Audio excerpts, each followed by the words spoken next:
crazy. I DJ and I be in front of so many people, but like I have such bad anxiety, dude. That's why Really? it's horrible anxiety. While you're DJing, you're just feeling anxiety. Like, so that's why like I have to. I will be late to a gig just so I can like meditate. I have to like meditate before my gig. Like I have to. It's a guided meditation for performance. So it's just like envision, you know, the event. Imagine it going like exactly the way you want it to, and then it was like imagine it going the exact opposite. And it was like neither one of those matters. It was like your sole purpose of this relies on like you just being happy and living in like the moment and like having no expectations. No expectations, like just have fun. It's like that's when you're gonna perform your best. It's like just have fun. So I always like if you catch me the next time you see me DJ, you'll see me like take a breath like before my thing. I always turn around, I'll take like a deep breath. I'll do like another one. I'm like, bro, just have fun. Like literally just have fun, bro. That is like the most, everybody else is gonna have fun if you just have fun. You take this shit way too serious. I used to think about my gigs before I started meditating.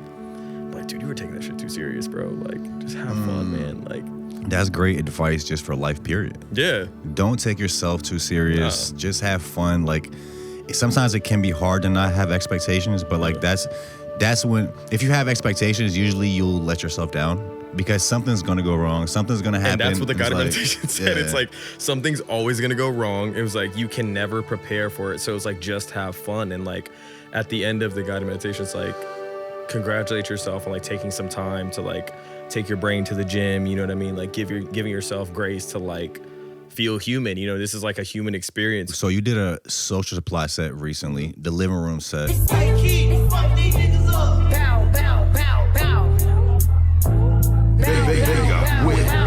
Which is going crazy. I think when we talked like last week, it was at like, or like the other day, it was at like 55. Yeah. Can you pull it up actually right now, Kieran? So also we really just installed this TV today. So it's our first thing we're ever pulling up. Can we please pull up Vega's living room set? Let's see what it's at right now. It's crazy.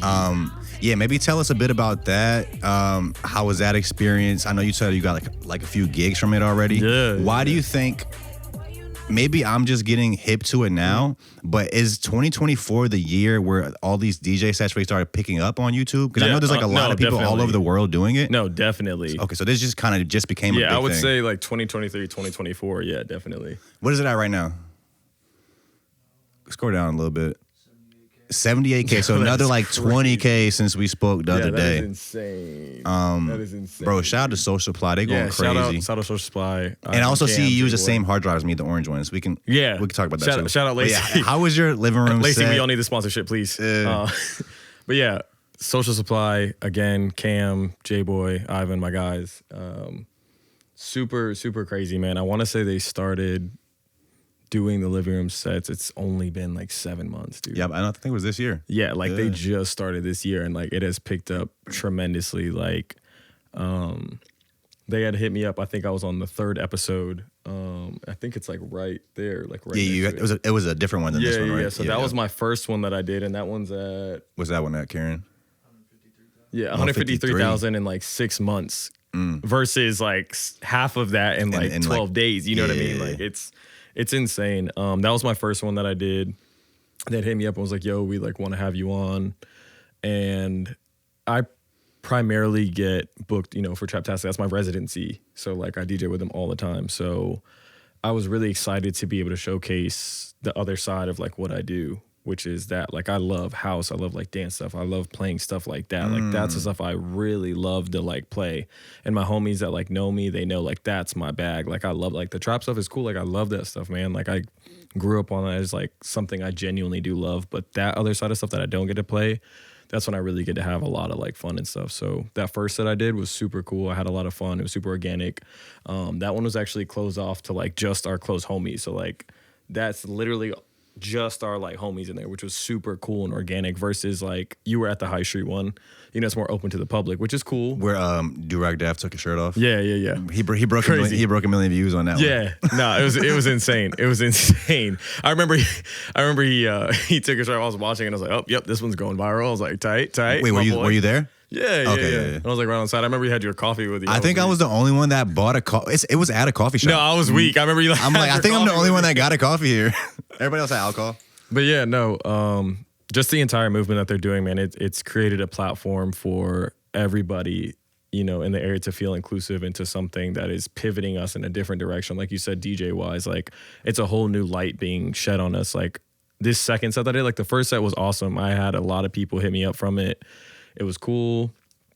A great experience. Like there's nothing I would change about it. But like this second one, I was like, yeah, no, like I mentally just prepared for it like a lot different. Like I really prayed on that set. I meditated like 3 times that day. Like I was like, yeah, no, this is about to change everything. Like I felt it. I was like, this is like changing everything. Like I felt it. I was like, this is gonna change everything. Even the lead up to it felt different than that first one. Everything felt different. Like I was telling them, I was like, yeah, like this is it. Like this is gonna do it.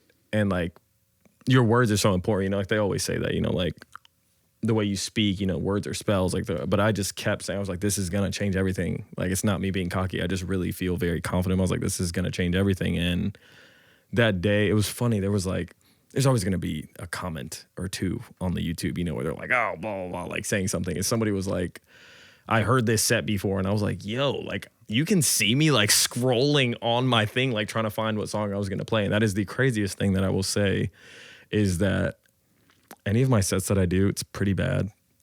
But I will get a crate together of some songs. But like every set that I do, dude, I'm like doing that like on the fly. Like I'm literally like just figuring out what I'm going to play because you can't base it off. I go off of like feeling and like who's in front of me and how the people, are reacting and what they're feeling and how they're moving, you know, and who I see in front of me. So it's like, I didn't know who was going to be there. You know what I mean? So it's like the only thing that I make sure that I do is I always choose my first song. That is the most important thing to me in any set. Before you even get to the venue, your first song. My first song is the one thing that I always will have. Always. I will always have the first song. So the way I started off that set was like that Flashing Lights remix. Like I had that song picked out like 2 months in advance. Like I was like, when I heard it and found it, I was like, yeah, this is definitely how I'm opening it. Like for sure. I was like, I can. So that person was hating because they were saying like you had a predetermined set list. Yeah, they were. Music. Yeah, and I was like, no, that's not. I mean, even still, like preparation. I mean, what's bad about that? I guess nothing. It's just like people will find a way to say something. There was another comment of somebody was like, I really liked this set until I realized 90% of it was from here. And it was like a YouTube link and I clicked on it and I was like, dude, this doesn't even sound like mine. I clicked on it and was like, hey, I've never heard of this YouTube video, but thanks for watching with like a smiley face. And he said, oh, wow, I believe you. I don't even know how to DJ. Thanks for commenting back. And I was like, dude, what? People just be wanting you know what I mean? Man. Like they just want some engagement. So it's cool, but just everything about, you know, Social Supply and what's going on with them, you know, it's pivoted. That set has like pivoted me in such a different direction. Like I said, I've got hit up. Can't speak on all of them, but like a lot of cool out of town gigs are coming up. There's been really cool prominent DJs that have like hit me up that I'm like, wow, like I was not expecting that. You know what I mean? Like people from Selection, you know, like cool DJs from out of state, you know, people that have been on Boiler Room. Like there's been really cool stuff that I've just been like, man, this has been up for 12 days. Like what about in 30 days? You know, what about in like 2 months when it's still like going? Daff and his set like really changed everything. Like Daff was the first one to hit 1 million up there. Like that first video that he posted, like that hit 1 million. Like Tidra Moses posted it. Like so many big names. So it like transitioned and pivoted everything for the channel. You know what I mean? So I just think everything they're doing right now is nothing but helpful to like all of us as DJs. You know what I mean? Like it's insane. What do you think it is about just this format of video, like these DJ sets? 'Cause like there's a bunch of channels like all over the world kind of doing this right now. Why do you think like people are loving it right now? What's that? Why is it getting so big this year? So I think that people are.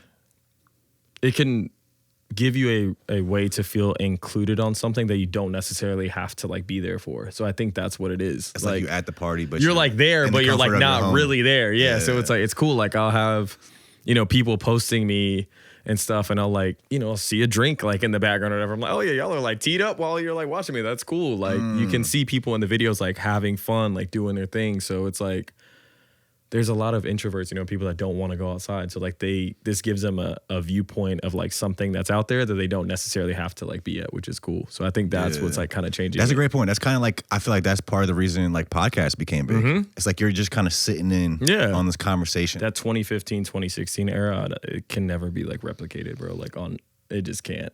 It's crazy how your first gig was at a Traptastic event, Yeah. and they're still doing them, and you're still doing them 10 years later. Nah, it's insane, bro. That's fucking wild, bro. Yeah, it's insane. Those are my dogs. Like I remember, I can still think back to immediately when Rod had texted me. It's my dog, my OG, my brother. He had texted me and was like, "Yo, I heard you're trying to start DJing," and I was like, "Yeah," and he was like, "I'll give you a shot. Like, just let me know like when you want to." And I was like, "Yo, are you serious?" And I was like on a flyer like the next week, just off of the strength. Like, and that's why I say again, it's like always about like who you know, no matter what. So, from that,